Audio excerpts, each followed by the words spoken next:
సంఘమునకు ఉండవలసింది ఏంటి? ఆత్మ సంబంధమైన వాటి పట్ల ఆశ. ఎంతకాలం అంటావు పని? పరిచర్య అంటే పని అంటావు, ఉద్యోగం అంటావు, పొలం అంటావు, వ్యాపారం అంటావు, భార్య అంటావు, కూతురు అంటావు, ఇంకేదో అంటావు. ఇప్పటికే సగం కాలం అయిపోయింది, ఇక కాలము బహు కొంచెమే.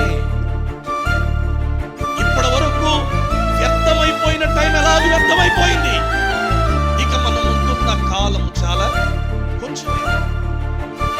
ఈ ఉన్నటువంటి కొద్ది కాలములోనైనా దేవుని పని కొరకు ప్రయాసపడకపోతే, దేవుని పని చేయకపోతే, దేవుని న్యాయ విమర్శ దినమందు ఆయన సింహాసనము ఎదుట నిలువబడినప్పుడు, దేవుడు నిన్ను లెక్క చెప్పుకునే సమయం వచ్చినప్పుడు